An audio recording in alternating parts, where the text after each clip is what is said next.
अस्सलाम वालेकुम स्टूडेंट्स, ये लेक्चर नंबर 5 है और पेज नंबर 118 है जहाँ हमने छोड़ा था। अब आप देखिए डेरिवेशन ऑफ सप्लाई इक्वेशन है कि इस वजह से मैंने इस पर लिखा है short question is must from it. आपको मतलब कैलकुलेशन आएगी, आपको ये इक्वेशन डिराइव करना नहीं कहा जाएगा। ये आपने इसी तरह Q minus Q1 is equal to Q2 minus Q1 P2 minus P1 multiplied by P minus PI और फिर सारी सिंबल्स को बताया गया। Q is equal to symbol of quantity supplied, Q1 original quantity, Q2 new quantity, P symbol of price, P1 original price, new price, P2। अब आपके पास example है, इस तरह आपको ये क्वेश्चन आएगा। Find functional equation of supply from the following schedule scheme. ये देखिए प्राइस के दिए 1 2 3, क्वांटिटी डिमांडेड 10 15 20। P1 आपके पास आ गई 1, P2 आ गई 2, Q1 आ गई 10, Q2 आ गई 15। अब आपके पास फार्मूला आपको पता है, आपने इसको वैल्यूज़ पुट करनी है। ठीक है, आपके पास 5P माइनस 5 और फिर Q minus 10 is equal to 5P minus 5, Q is equal to 5P minus 5 plus 10। आपके पास Q आ रहा है। आखिर में जब आप इसे सॉल्व करते जाएंगे, सिंपल मैथ से 5 जमा 5 ज़रब 2 15, while P is equal to 2 और while P is Q is equal to 10 while P is 1 और Q is equal to 15 while P is equal to 2। I repeat, आपने इसमें जब लगा दिया तो आपने कैलकुलेशन की 5 प्लस 5P आपके पास आ गया। आप एक दफ़ा एक कीमत लगाएंगे 1 रुपये के हिसाब से और आपके पास क्वांटिटी डिमांडेड 10 आ जाएगी प्राइस 1 पे। जब आपकी प्राइस बढ़ जाएगी, बढ़ा देंगे आप 5 2 10 और प्लस 5, तो आपके पास ये 2 प्राइस पर 15 आपकी डिमांड आ जाएगी।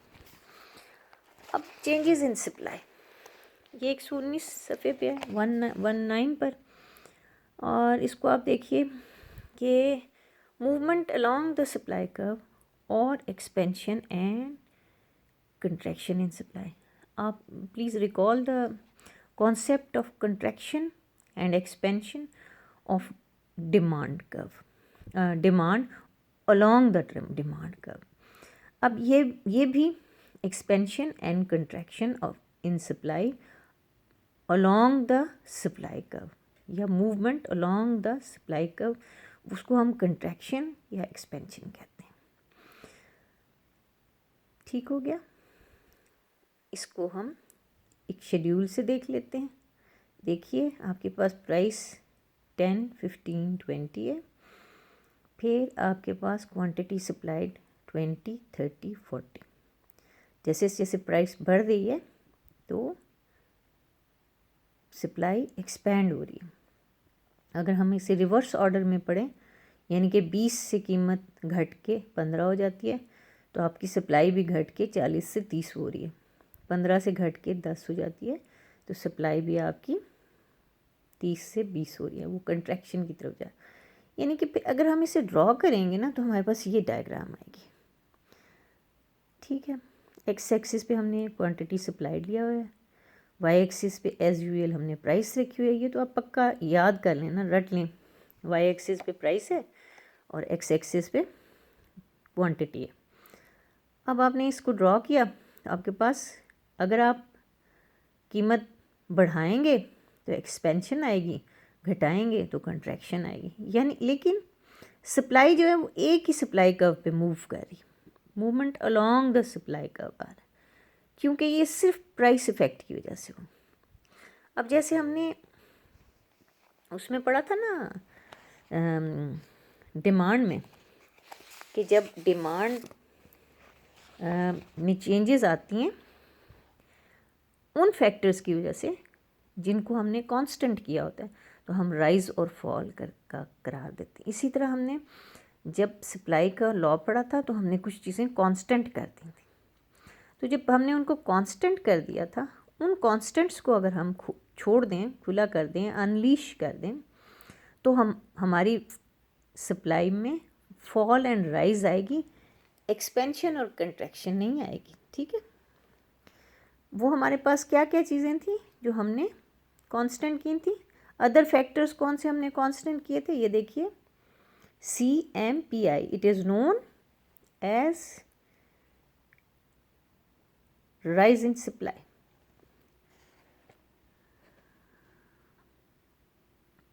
ठीक है, तो ये हमारे पास था कि हमने कोई भी नहीं करना, टेक्निक ऑफ प्रोडक्शन नहीं बदलेगी। ठीक है, ये सारी चीज़ें जो हमने एस्यूम कर ली थी। अब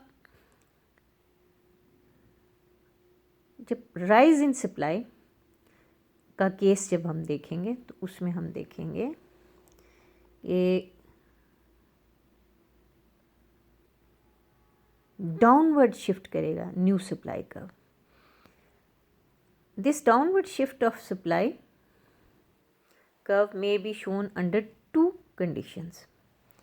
एक तो ये कि rise in quantity supply at the same price, quantity supplied remains the same at lower price.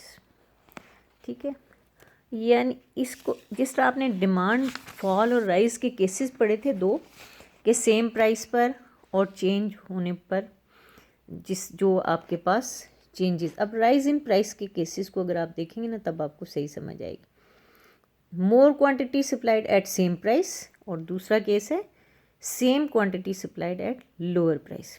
ये दो केसेस आप इसमें पढ़ेंगे। फिर आप इसी तरह फॉल में देखें नेक्स्ट पेज पर, फॉल के भी आप पढ़ेंगे less quantity supplied at same price, same quantity supplied at higher price. जिस तरह आपने डिमांड में दो पढ़े थे, इसी तरह सप्लाई में भी आप दो कंसेप्ट पढ़ रहे हैं। राइज इन सप्लाई का ये है कि आपने शेड्यूल देखें, वही प्राइस है लेकिन क्वांटिटी सप्लाइड बढ़ती चली जा रही है, इसका मतलब है राइज हो रहा है। और ये इस वजह से हो रहा है कि या तो कोई नया सब्स्टिट्यूट आ गया बाज़ार में, या कोई प्रोडक्शन टेक्निक बदल गई है, या सस्ता रॉ मटेरियल आ गया है। ठीक है, तो उसकी वजह से आप देखें कि 10 कीमत पर ही सप्लाई कर्व पूरे का पूरा शिफ्ट हो रहा है राइटवर्ड्स। ठीक है, 20 से 30, 30 से 40, और पूरे का पूरा शेड्यूल जो है वो चेंज हो रहा है। ठीक है, इसको हम at same price rise in supply कहेंगे। इसको इसी तरह आप छोटा सा एक्सप्लेन कर देंगे। Same quantity supply at lower price. अब लोअर प्राइस जब हो तो आपकी सप्लाई भी कंट्रैक्ट करनी चाहिए ना, लेकिन वही सप्लाई रह रही है लोअर प्राइस, 30 से 20 हुई है, 10 हुई है, लेकिन आपकी सप्लाई जो है वो 20 ही है। इसका मतलब है कोई वजह है कि राइज़ है। अब उसके पीछे, राइज़ के पीछे भी वही है कि हो सकता है कोई प्रोडक्शन टेक्निक इतनी सस्ती वाली आ गई हो कि वो थोड़ी कीमत पर भी उसका खर्चा पूरा हो रहा है एंटरप्रेन्योर का, और वो सप्लाई देता जा रहा है, उतनी ही सप्लाई देता जा रहा है। या लेबर बहुत चीप हो गई है, या फिर ये कि कोई रॉ मटेरियल उसको अच्छा मिल गया, कुछ भी हो सकता है, तो वो सप्लाई को सस्टेन कर लेता है। और इसको आपने इसी तरह छोटी सी एक्सप्लेनेशन है, इसको पढ़ें तो इसको हम कहेंगे कि सप्लाई का पूरे का पूरा जो है वो उसी पर रह रहा है। ठीक है, further decrease in price SS dash shift downward showing a rise in supply. ठीक है, डाउनवर्ड शिफ्ट होगा या राइटवर्ड, दो ही केसेस हैं इसके।